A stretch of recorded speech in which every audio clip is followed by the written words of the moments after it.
शिवपुर नाम के शहर में शिवराम नाम का एक बहुत बड़ा अमीर आदमी रहता। गांव के बाहर उसके कई तरह के व्यापार थे। शिवराम को पैसों की बहुत ज्यादा सनक थी। सुबह उठते ही पैसे कमाना और उसे कैसे छुपाकर रखना, बस इसी मकसद के साथ वह जीता था। उसकी पत्नी का नाम सुमति था। सुमति बहुत ही अच्छे दिल की महिला थी। उसके मन में भगवान के प्रति बहुत श्रद्धा और भक्ति थी। वह रोज घर में पूजा पाठ करती और भगवान के आगे दीप जलाती। लेकिन शिवराम को भगवान पर या पूजा पाठ पर जरा सा भी भरोसा नहीं था। सुमति रोज आरती जलाकर लाती और देती, लेकिन शिवराम हाथ तक नहीं जोड़ता था। मुंह फेरकर अपने व्यापार के कामों के लिए निकल जाता। पैसे कमाने के धुन में पड़कर वह अपनी पत्नी का भी ठीक से ध्यान नहीं रखता था। शिवराम के जितने व्यापार थे उनमें से एक बड़ा ढाबा हरिद्वार के वाराणसी जाने वाले राष्ट्रीय मार्ग पर ही था। सावन का महीना आते ही उस हाईवे पर रोज न जाने कितने कावड़िया भक्त गंगा जल से भरी कावड़ को कंधे पर उठाकर वाराणसी के विश्वनाथ मंदिर की ओर पैदल यात्रा करते हुए जाते। उस ढाबे के पास शिवराम अक्सर बैठकर अपना व्यापार देखता। ढाबे के सामने अगर कोई गरीब भूखा यात्री आकर खाना मांगता तो शिवराम झुंझलाकर उसे डांटकर भगा देता।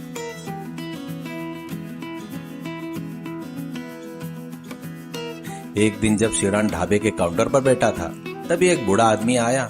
हाथ जोड़कर बोला, बाबूजी, सुबह से कुछ नहीं खाया है, पेट की अतड़ियाँ कुलबुला रही है, बहुत तेज भूख लगी है। आपके ढाबे में बची हुई कोई रोटी का टुकड़ा, बचा हुआ खाना है तो दे दीजिए बाबूजी, आपको पुण्य मिलेगा। इस बूढ़े की भूख मिटाने वाले बन जाइए बाबूजी। शिवराम गुस्से में काउंटर पर से हाथ पटकते हुए, ए बुड्ढे, यहाँ व्यापार करने का ढाबा है, यहाँ मुफ्त में खाना खिलाने के लिए यहाँ कोई धर्मशाला नहीं चल रही है। तेरे पास पैसे है तो खरीद कर खा, नहीं तो इज्जत से यहाँ से चला जा। तेरे जैसे लोगों को मुफ्त में खाना खिलाता रहूंगा तो मेरा धंधा बर्बाद हो जाएगा। मैं भी तेरी तरह सड़क पर आ जाऊंगा। बूढ़ा आदमी ठंडी सांस भरकर भगवान को प्रणाम करता है और वहाँ से चला जाता है। ऐसे में एक दिन अचानक शिवराम की पत्नी सुमति बहुत गंभीर बीमारी की चपेट में आ गई। उसे बहुत तेज बुखार आया और कमजोरी के कारण बिस्तर पकड़ ली। शिवराम घबराकर उसने शहर के सबसे महंगे अस्पताल ले गया। अस्पताल में डॉक्टर ने सुमति की तरह तरह की जांच की। हर तरह की स्कैनिंग, खून की जांच करने के बाद भी उसे कौन सी बीमारी हुई है, उसे कौन सी दवाई देनी है, यह समझ न आने के कारण डॉक्टर बहुत परेशान हो रहे थे। दिन ब दिन सुमति की तबीयत बिगड़ती चली जा रही थी। उसका पूरा शरीर ढल गया था। एक दिन अस्पताल के कमरे में बिस्तर पर लेटी हुई सुमति अपने पति शिवराम को बुलाकर बोलती है, अजी सुनिए, मेरी तबीयत दिन ब दिन खराब होती जा रही है। मुझे पता है कि मैं अब इस दुनिया में ज्यादा दिन की मेहमान नहीं हूँ, ऐसा डॉक्टर बताते हुए मैंने अपने कानों से सुना है। मुझे इस अस्पताल में दवाइयों के बास के बीच में शांति नहीं मिल रही है। मुझे यहाँ पर मरना बिल्कुल पसंद नहीं है। मैं अपने घर में भगवान के कमरे के आगे मरूंगी तो मेरी आत्मा को शांति मिलेगी। मुझे घर ले चलो। मुझे अपने गुरुजी स्वामी जी को भी एक बार देखना है। उनको एक बार अपने घर पर बुलाओ। यह सुनकर शिवराम का दिल भर जाता है। वो रोते हुए अपनी पत्नी को लेकर घर ले आया और तुरंत आश्रम जाकर गुजारिश कर स्वामी जी को घर ले आया। स्वामी जी घर पर आकर खटिया पर पड़ी शांति को देखकर, हाल जानकर उसके सिर पर हाथ रखकर आशीर्वाद देते हुए बाद में बाहर खड़े शिवराम को हिम्मत देते। शिवराम रोते हुए स्वामी जी के पैरों को नमस्कार करके, स्वामी जी, मेरी पत्नी सुमति बचपन से भगवान पर भरोसा करती आई है। रोज घंटे बैठकर पूजा करती है, उपवास करती है। उसने अपने जिंदगी में एक भी पाप नहीं किए हैं, तो वैसी आस्तिक मेरी पत्नी को उस भगवान ने ऐसी भयंकर बीमारी दिया। अगर भगवान ने तो ऐसी पतिव्रता के साथ अन्याय किया, ये गलत नहीं है क्या स्वामी जी? मेरी संपत्ति मैं बहाने को तैयार हो नहीं बच रही है। शिवराम, वो ऊपर वाला जो काम करता है ना, उसका कोई ना कोई मतलब होता है। आज तकलीफ आई इससे लग रहा है ना, कल होने वाले अच्छे बदलाव का ये एक शुरुआत हो सकती है। भगवान की लीला को, उसकी परीक्षा को जानना सामान्य इंसान की बस की बात नहीं है। तेरी भक्ति खाली नहीं जाएगी करके स्वामी जी वहां से चले गए। अगले दिन सुबह खटिया पर सो रही सुमति अपने पति को बुलाकर, ए जी सुनिए, मैं और ज्यादा समय तक इस दुनिया में नहीं रहूंगी। मेरी आखिरी सांस अब मेरे नजदीक आ रही है। अपनी आखिरी ख्वाहिश के तौर पर छोटी सी बात पूछती हूँ।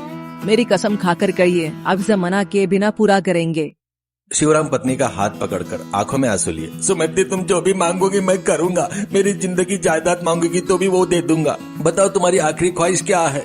हाईवे पर जो हमारा ढाबा है ना, सावन के महीने में उस रास्तों से हजारों कावड़िया भक्त काशीनाथ विश्वनाथ जी के पवित्र कांडवा उठाए पैरों में छाले पड़ने के बावजूद चलते जा रहे हैं। मैं जितने दिन जिंदा हूँ उतने दिन के लिए हमारे ढाबे में कावड़ यात्रा जाने वाले भक्तों को मुफ्त में प्योर वेज नाश्ता, गर्म पानी और चाय पिला सकते हैं क्या?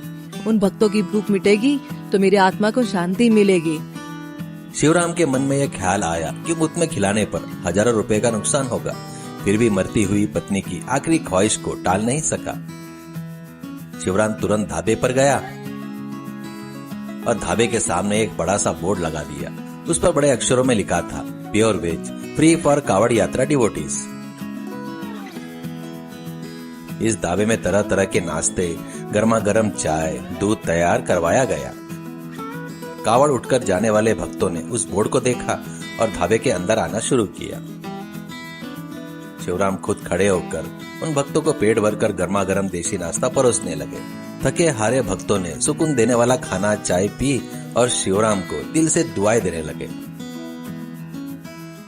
एक कावड़ भक्त नाश्ता करने के बाद शिवराम के हाथ पकड़कर आंखों में आंसू भरकर, बाबूजी 5 दिनों से बिना रुके बिना आराम किए पैदल चलकर आंखों में आंसू आ गए। इतनी भूख लगी थी, रास्ते में 1 रुपए के लिए भी कोई सहारा नहीं था।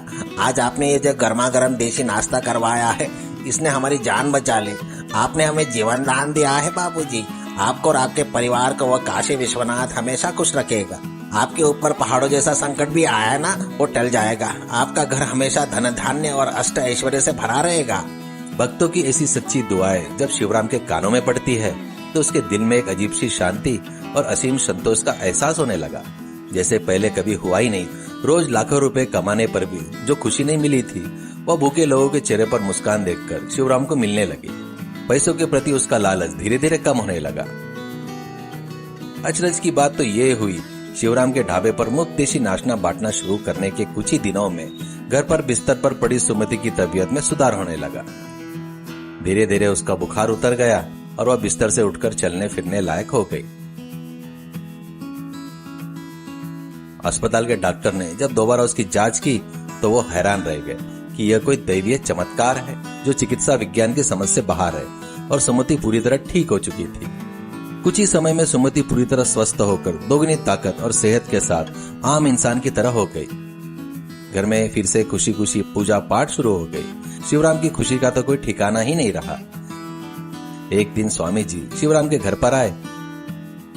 सुमति को बिल्कुल स्वस्थ देखकर प्रसन्न हुए। शिवराम ने स्वामी जी के चरणों का प्रणाम किया और कहा, स्वामी जी, मैं शुरुआत में भगवान को नहीं मानता था, लेकिन उनकी कृपा से आज मेरी पत्नी वापस मिल गई। उस दिन मैंने आपसे पूछा था ना कि भगवान ने मेरी पत्नी को इतनी भयानक बीमारी क्यों दी है। असल में वो बीमारी क्या थी, क्यों आई थी, कैसे आई थी, ये मुझे आज तक पूरी तरह समझ में नहीं आया स्वामी जी।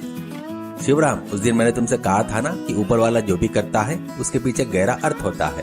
तुम्हारे अंदर बसे पैसे और लालच को, स्वार्थ को मिटाने के लिए, तुम्हें एक कठोर व्यापारी से दयालु और संवेदनशील इंसान बनाने के लिए भगवान ने तुम्हारी पत्नी को बीमारी के रूप में तुम्हारी परीक्षा ली थी।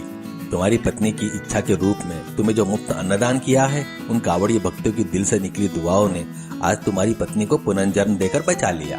भगवान की लीला इसी को कहते हैं शिवराम। शिवराम की आंखों में आंसू आ गए। उसने सच्चे दिल से अपनी गलती मान ली।